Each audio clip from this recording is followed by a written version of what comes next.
s'agit de Pitch et Tim du groupe VDA. Bonsoir, messieurs. Bonsoir, Tia. Comment allez-vous? Ça va très Voilà, bien. installez-vous bien, confortablement. Eh ben, alors, on est super content de vous recevoir sur le plateau. Comment allez-vous déjà? Super bien. Dieu fait grâce. Ouais. Toujours debout. Voilà. D'accord. Alors, on sait qu'il y a un gros concert qui se prépare. On aura l'occasion d'en parler. Mais on est dans une émission de sport, messieurs. Donc, on va parler de vous et du sport. Eh oui. Alors, la première question, comment est-ce que vous entretenez la forme entre deux spectacles? Avec qui se lance? Pitch, Jim? D'accord. Vas-y. Entre deux spectacles, la forme au réveil, quand même, c'est quand même, je vais dire, quelques activités physiques. Oui. Voilà. À la salle? À la Non, maison? pas à la salle, à la maison. Non, à la maison. À la maison? Ouais, à la maison. D'accord. On pompe un peu, voilà. On boit un peu d'eau. Puis, bon, voilà. OK. Ouais. C'est tout? Ouais, c'est tout. Mais non, parce Moi, qu'on moi, voit je quand cours même un que peu, vous... moi, je cours Attendez, un on peu. voit quand même que vous êtes... allez, vous êtes bien entretenu et tout. C'est quoi? C'est la scène qui fait ça ou... Bon, il y a aussi la scène. C'est Si. quand même des pompes et... Il y a la scène, il y a... Quand on presse, il y a les mouvements qu'on fait, tout ça. Ouais, c'est du sport. Ouais, c'est un peu de sport. C'est du sport. Et c'est tout. Donc, c'est le sport, on sait. Non, pas le sport seulement. Il y a tout ce qu'on mange aussi. Ouais, ouais. Il y a l'alimentation, donc. L'alimentation. OK. Voilà, tout ça. D'accord. Ouais. D'accord. Alors, on dit souvent que le basket rime avec le rap. D'accord. Et certains pensent que le football rime avec le zouglou. Vous êtes d'accord avec ça? Ah ouais, ou moi, pas? je suis d'accord. Ouais, Très c'est- d'accord. mais- Très d'accord. Ouais. Ouais, je suis très d'accord avec ça parce que on trouvera quand même, bon, pour les genres de musique qu'on fait, hein, le zouglou, voilà, pas mal je vais dire, d'artistes qui étaient bons joueurs, mais je vais dire, bon, la destinée, bon, tracée par Dieu, voilà, s'est accomplie pour eux à travers la chanson. C'est votre Voilà. cas, Jim? Moi, je jouais bien Ouais, ouais. au foot, mais ça, je vais dire que c'est au quartier, voilà, ça n'a pas connu véritablement une ascension, voilà. Mais je peux vous parler quand même d'un aîné comme Eric Patron, Ouais, Eric Patron, Lato Crespino. Lato Crespino, évidemment. Ceux-là ont déjà quand même Et puis une très belle histoire les avec eux. joueurs de foot aiment beaucoup le zouglou. Ouais, C'est ça. Il y a aussi Vu une que belle, oui. une belle histoire. Oui, parce que voilà, C'est aussi l'identité ça inspire beaucoup. du pays, tout ça. Voilà. Quand ils sont surtout dans les vestiaires, Ouais. voilà, ces chansons-là inspirent beaucoup. Et vous, vous avez des amis parmi les joueurs de foot? Il y en a Ou parmi les plein. sportifs en général? Bon, il y en ne a, restons pas il y sur en le a, il y en a football. plein, il y en a beaucoup. Il y en a Dans le foot, surtout. il y en a beaucoup. Qui? Mais surtout. Ah bah oui, on veut des noms. Allez, on veut des Eric noms. Bailly, Sérédier, Ouais. Son bon vieux père. Ouais. Voilà. Bon, Canon je vais citer- Wilfried, ouais, Canon, je vais citer aussi Djouma Saïd, Massaïd. Mars Gradel, Serge Aurier, Ouais, ouais. et surtout aussi Franck Kessié. Ici, Ouais, Franck Kessié. Qu'est-ce qui vous lie avec eux? Faut dire que c'est des liens quand même de fraternité. Ouais. Voilà. C'est des personnes, comme j'ai dit tout à l'heure, à qui notre musique apporte quand même beaucoup de bonheur. Voilà. Quand ils sont dans les vestiaires, vous savez que les matchs de football, c'est beaucoup de stress quand même. Ouais. Voilà. Donc souvent, oui, c'est beaucoup de stress, c'est beaucoup de choses. Voilà. Donc nous écouter, souvent dans les vestiaires, voilà, et quand ils traversent souvent aussi des périodes un peu difficiles, voilà, ça les remonte, ça les fortifie, tu vois. Ouais. Et quand il y a l'occasion quand même, quand ils sont là, de voir quand même les artistes, vous voyez, voilà ce que ça fait, tu vois. Voilà, une musique quelque part, quand tu traverses des situations qui lui font beaucoup de bien, voilà, c'est un bonheur aussi, tu vois, de rentrer en contact physiquement souvent avec l'artiste, voilà. Absolument. Donc c'est des liens de fraternité, voilà. D'accord. Si vous deviez comparer le groupe VDA à un club de foot, ce serait lequel? Ah, c'est le Barça. Hein. le Barça? Ouais. Non, Ah, voilà. Allez. le Real, Non, c'est le Barça. le Parce que Real. le Real, lui, c'est son équipe, en fait. Alors pour vous, c'est le Barça. Voilà, moi, c'est le Barça. Pour vous? Ouais, c'est le Real, Le hein. Real. Ouais. Ouais. Bon, alors pourquoi le Barça? Parce que Vas-y. d'abord, le Barça, ils ont d'abord un esprit d'équipe. Oui. Voilà. Parce qu'à chaque fois, c'est le 4-4-2, vite fait, construire un bon jeu. C'est comme ça, 4-4-2. voilà. Tu vois. Donc, Le groupe BDA, c'est ça. Voilà. C'est des 4-4-2, groupe BDA. Un esprit d'équipe, 4-4-2, voilà. 4-4-2, c'est quoi? Non, c'est le plan. Le plan de travail, tu vois. Alors, et du côté du Donc, Real? Bon, moi, c'est quand même la maîtrise. Ouais, moi, la maîtrise, il y a la maturité. Ouais. Et puis, bon, comme il a dit, un peu l'esprit d'équipe, quoi. Ouais. Voilà. Mais Bon, alors, c'est le bien. Real reste le Real. Hein. Alors, c'est bien, vous avez parlé voilà, du championnat espagnol, mais on va ramener ça à nos réalités. Hein. Si vous deviez les comparer, vous comparer du moins, à un club ivoirien. Tu vois rien. L'Africa Sport. Africa Sport. Ah là, on est d'accord. Bon, c'est bon. Ils sont d'accord. Ouais. Vous connaissez l'actualité à l'Africa actuellement? Est-ce que vous connaissez l'actualité de l'Africa? Bon, ce que je sais, l'actualité de l'Africa, au fait, moi, je vais dire que là, on était un peu quand même peiné de savoir que, voilà, il y avait quand même des soucis. Voilà, des soucis entre les deux présidents. Parce que voilà, ok. il y a, Bon, voilà, bah alors justement, il y a deux présidents à l'Africa. Voilà, Est-ce qu'il y a présidents deux à leads l'Africa vocaux Sport. dans Voilà. BDA? Est-ce qu'il y a deux managers avec BDA? Bon, non, il y a quand même beaucoup de managers, mais chacun joue quand même un rôle voilà, qui lui est attribué. Quoi. Donc c'est moins problématique qu'à l'Africa. Que l'Africa. Ouais. D'accord, très bien. Bon, quel genre de supporter êtes-vous? Est-ce que vous allez au stade? Est-ce que vous allez au stade ou est-ce que vous suivez les matchs à la télé? Il nous arrive vraiment rarement, Ouais. par rapport au métier quand même. Ouais, au stade, nous pratiquons d'aller au stade, mais C'est rarement. je pense que chez nous à la maison, chez nous, ça se passe chez nous à la maison. Et pourquoi? Mais c'est ce que j'ai À expliqué. cause du temps même, au fait. Le temps, Voilà. On n'a temps. pas le temps. on est toujours en voyage, En on train de est bosser toujours aussi. parti. Voilà. On est Voilà. toujours en train de bosser. Donc, on les porte pas de toujours match, à on peut cœur, les tu vois. regarder. Et quand on a le temps d'être à la maison, bon, voilà, on suit. D'accord. Oui, vous aviez une question, Henri Jo. Non, pas une question, une petite information. C'est que D'accord. le dernier match entre la SEC et l'Africa, c'est la SEC qui a battu l'Africa Ouais, si. à Ebimpe. Ouais, ça, on sait. Vous avez suivi le match? Ouais, là, j'ai- Et comment vous vous êtes senti? 2-0, Bon, peiné, ouais. vite fait, bien fait. Bon, moi, écoute, C'était un match sans enjeu. Hein. c'est un match sans enjeu. Merci. C'est un match sans enjeu. C'était un match vraiment sans Il enjeu. refuse de parler du bas du 4 Non, mais- de décembre. Oui, merci, Non, il non. faut qu'on revienne là, parce que Il y a voilà, déjà un souci au niveau. bien avant quand même, il y a eu un match Voilà. Il y a eu un grand match. Un grand match quand même où il y avait- Il refuse d'en parler. où tout était réuni. Ouais, nous, on n'était pas là. Hein. Voilà. On n'était pas. Vous avez fait une chanson après la victoire de l'Africa, une petite Oui, si, chanson si. pour encourager l'équipe. Ah Si, bon? si. Ça, on Oh, a- ben, tu Vous veux, pouvez nous la fredonner un peu? Ah bon? Ouais, la chanson pour l'Africa. Africa, oh, yeah, oh, yeah, oh. Africa, oh, yeah, oh, yeah, oh. On dit nous là, on n'a pas terrain. On dit nous là, on n'a pas supporter. On dit nous là, on n'a même pas de cas. Mais nous, on gagne. Hein. Bah, Allez, vous l'avez compris, le groupe VDA est sur le plateau de la Grande Team. Si vous avez des questions à leur poser, eh bien, n'hésitez pas à aller sur la page Facebook de la 3 pour le faire. Et a priori, ils se feront un plaisir d'y répondre. Oui, ils sont supporters de l'Africa. Même s'ils sont habillés en jaune et noir, c'est pas grave. Hein, y a pas de c'est ça. C'est une coïncidence, hein, n'est-ce pas, messieurs? Allez, on va tout de suite passer à l'actu de ce soir.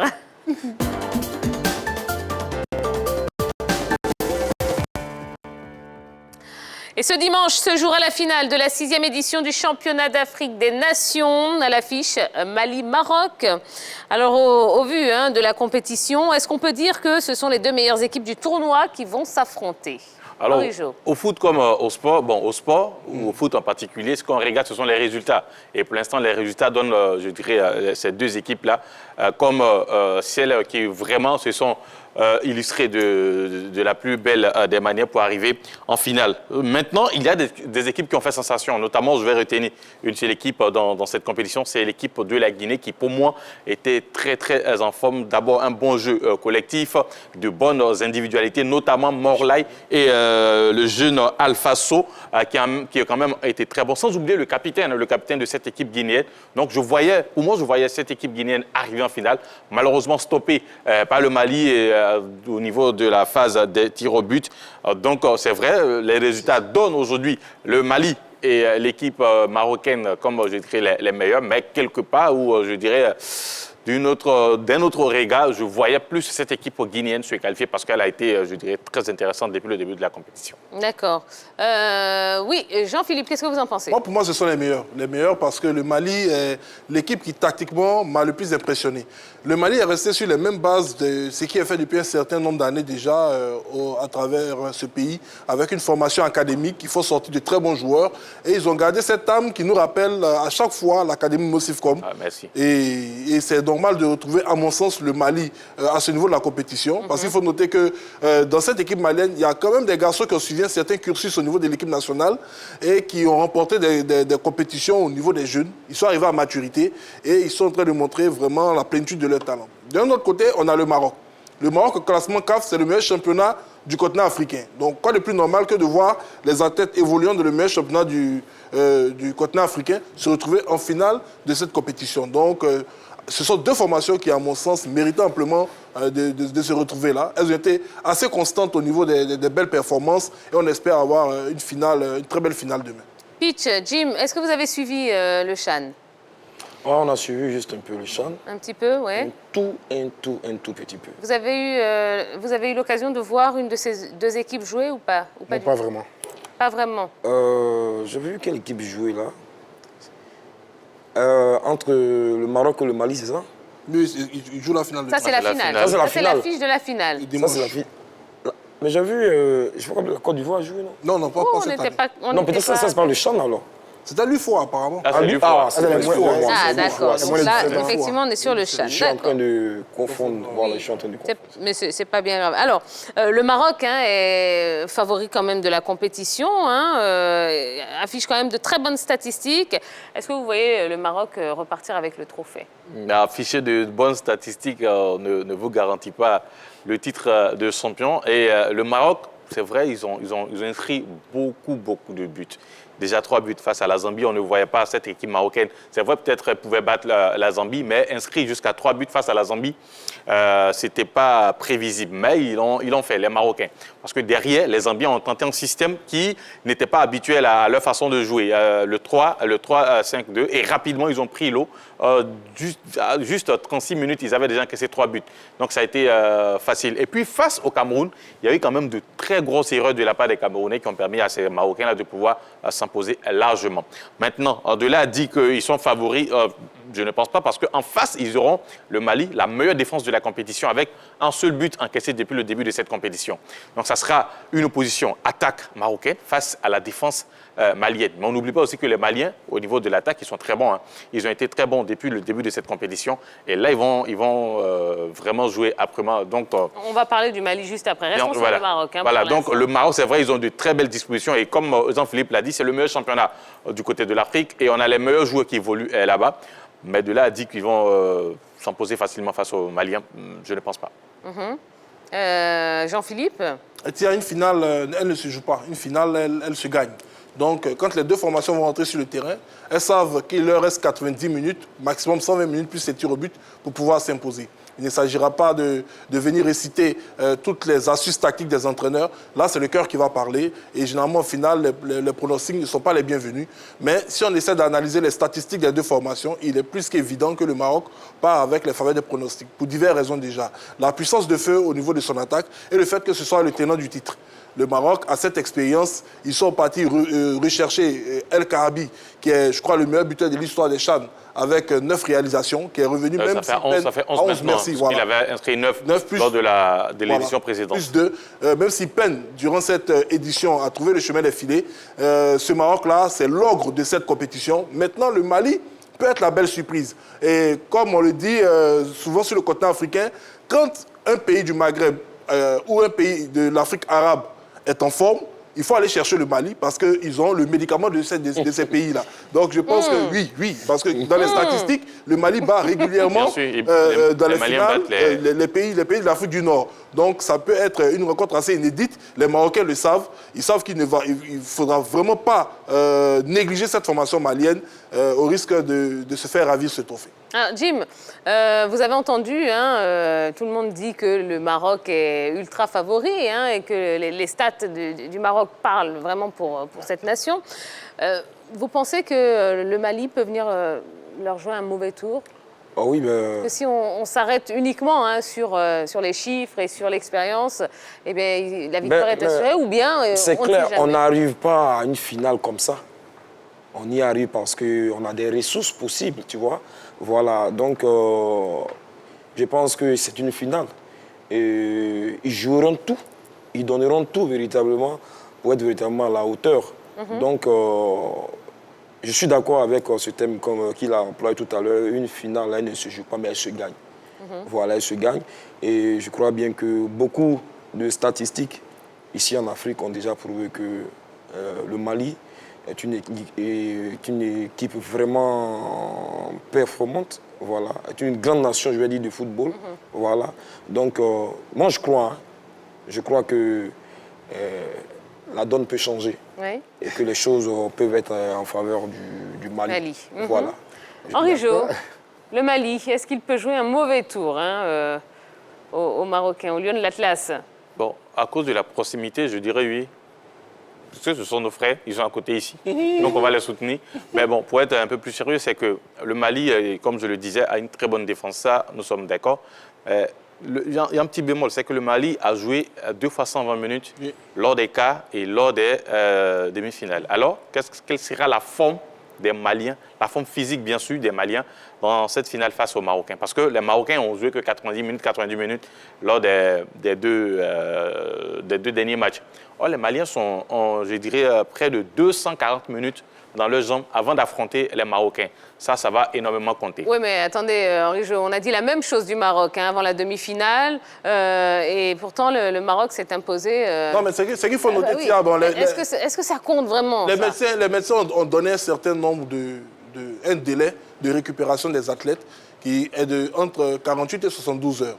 À partir de 72 heures, je pense que les effets sont sensiblement pareils.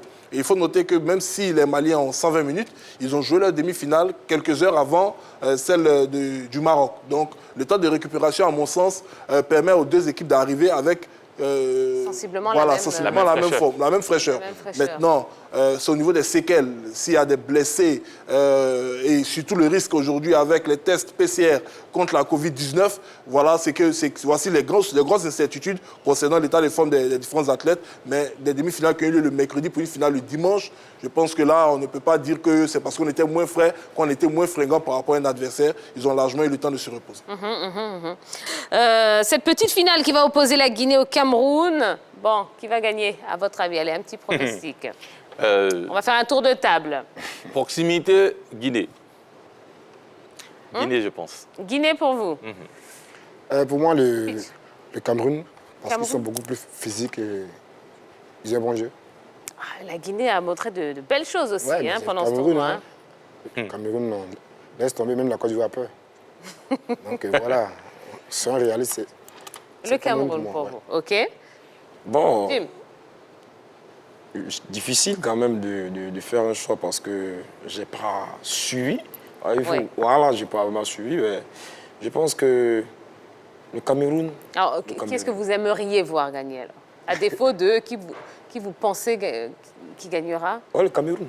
Le Cameroun pour vous, OK. C'est possible. Bon, je pense que pour l'honneur, après avoir pris 4 buts en demi-finale face aux Marocains, ils vont essayer de partir avec la médaille de bronze pour une compétition qui est organisée sur leur territoire. Je pense que les Camerounais auront un sursaut d'orgueil. Mais il ne faut pas oublier un truc, il y a quand même quelques soucis au sein de la sélection camerounaise avec l'attaquant Ndieng qui a quitté la sélection après des altercations avec l'entraîneur adjoint. Donc on dira qu'actuellement, ce n'est pas la sérénité. On sait que les Camerounais sont très forts dans ce genre de situation. Hein. Même lors de leur il n'est pas le seul joueur. Voilà, même lors de leur dernière Coupe d'Afrique. Allez-y, laissez Pitch s'exprimer. Il n'est pas le seul joueur. Les Camerounais, ils ont toujours eu un plan B. Donc voilà, moi en tout cas, je dis c'est le Cameroun. Parce qu'ils ont un football plus classique, bien plus physique. D'accord. Non, ce que je voulais dire, Henri Joël, les Camerounais, bon, ce sont au niveau de leur équipe de football, souvent ils ont réalisé de bonnes performances dans les périodes troubles. même lors de la dernière victoire en Coupe d'Afrique au Gabon, il y avait des problèmes au niveau de la sélection. Donc, on a l'impression que plus ils ont des problèmes en sélection, plus ils sont performants. Donc, je ne vais pas tenir compte de cet élément pour dire qu'il y aurait une désagrégation de l'esprit de solidarité et de l'orgueil des Camerounais. Moi, je vais mettre une pièce sur eux pour ce match de classement. Allez, 3 contre 1, donc ça sera la Guinée. D'accord, très bien. Ben, de toute façon, on sera vite fixé. Hein. Ce sera samedi à partir de 18h30 et ce sera à vivre en direct sur la 3 avec Jean-Baptiste Assouan et tous ses chroniqueurs. Voilà. Allez, on va poursuivre avec vous, hein, VDA. En tant que supporter ou fan de foot, est-ce que vous avez déjà fait un truc complètement dingue, hein, que ce soit bien ou mal d'ailleurs, après la victoire ou la défaite de votre équipe préférée? Bon, moi, c'était en 2006, je vois, lors de la CAN, où on a pris des buts. On a été chicotés. Donc, c'était une finale, je crois. Face à l'Égypte? Ouais. Côte d'Ivoire-Égypte? Ouais. En 2006. J'ai pleuré. Vous avez pleuré? Ouais. À chaudes larmes? Si. Des vraies larmes? Oui. Mais pourquoi? J'avais parié au fait. D'accord. Bon, j'avais parié. Voilà. Donc, tellement on n'était pas confiants, j'ai un ami qui est ivoirien qui a misé sur l'Égypte. Ouais. Donc là, mais on a pris les jetons. Alors attendez, vous avez pleuré parce qu'on a perdu ou parce que vous aviez perdu votre argent? Les deux. Ah. Parce que d'abord, je suis ivoirien. Donc si on gagnait, ça allait d'abord un sentiment effectif moi-même d'abord. Et en plus, il y a mon argent qui est en jeu. Donc les deux en même temps. Donc c'était une double douleur, ouais, quoi. Ah bah ouais, on imagine bien. Donc pleurer à chaudes larmes pour vous. Bah oui. Et vous? Ouais, notre équipe nationale ne cessera jamais de nous étonner. Moi, je me rappelle bien, c'était les éliminatoires et la Côte d'Ivoire recevait, je ne sais pas quand les éliminatoires, mais c'était au stade Félicia. La Côte d'Ivoire recevait le Cameroun. Le Cameroun. Le 4 septembre 2005. Oh, tout le monde s'en souvient, hein? Vraiment, ça là. On s'en souvient. C'est ça, quoi. 4 septembre 2005. Ouais, ça, vraiment. Est-ce que je vais oublier ça? Allez, comment vous l'avez vécu? Expliquez-nous. Difficile. Franchement, ça ne s'explique pas. Ça ne s'explique pas. Mais ça, si j'en parle encore, c'est que vraiment, j'ai été traumatisé. Parce que tout était quand même à la faveur de la Côte d'Ivoire. On avait vraiment une belle équipe qui avait vraiment tout, qui nous faisait vraiment rêver et qui nous donnait tout, qui produisait vraiment le football souhaité, tu vois, par les Ivoiriens. Et puis là, tu as vu, à l'entame déjà, on a vu ce que les joueurs donnaient déjà. Allez, comment on appelle? C'est eux qui ont encaissé le premier. Hein? Non, c'est nous. La Côte d'Ivoire a encaissé. La Côte d'Ivoire a encaissé le premier but. Didier Drogba, il remonte la pente. Allez, le Cameroun encaisse encore. Non, ils mettent un deuxième but. Oui, c'est tout. Ils mettent un deuxième but. Le Cameroun met un deuxième but. On égalise. On égalise. Drogba égalise. En tout cas, pour nous, un match nul. C'était ça. On est qualifié. On est qualifié. Là encore, ils nous ont fait ça. Ah non. C'était terrible. Les garçons ne pleurent pas, hein, mais au fond, non. Vous étiez au stade ce jour-là? Non, moi, je n'étais pas au stade. Là, j'ai regardé le match depuis Daloa. Ah, d'accord. Ouais, depuis Daloa, tout petit. Donc, vous étiez à la maison. C'était la déception. Ouais. C'était la déception. Ouais. Voilà. Et puis, ça durait. Est-ce que, comme tous les Abidjanais, vous avez dormi à 19h ce jour-là? Pardon? Est-ce que, comme tous les Abidjanais, vous avez dormi à 19h ce jour-là? Moi, j'ai dormi, j'ai dit, plus de 3 jours, je dors, ça m'a trop fatigué, ça m'a fatigué. Franchement, ça m'a fatigué, ce truc-là. Mais comme c'est le football, voilà, il y a toujours un gagnant. Et puis bon, des jours passés, je pense qu'on a essayé de remonter les choses et puis bon, c'est passé. Mais on ne peut pas oublier ça. Ça a été vraiment dur. C'était difficile. Très difficile. Voilà. Mais bon, il y a 15 ans maintenant, c'est bon. Oui, merci, on l'a pas encore. Ça ne peut jamais partir. Allez, bon, vous savez quoi? J'ai vu qu'il y a beaucoup de mauvais souvenirs là, qui sont remontés à la surface. On va essayer de vous faire oublier tout ça. D'accord. On a Jojo qui arrive pour une déconnade, messieurs, dames.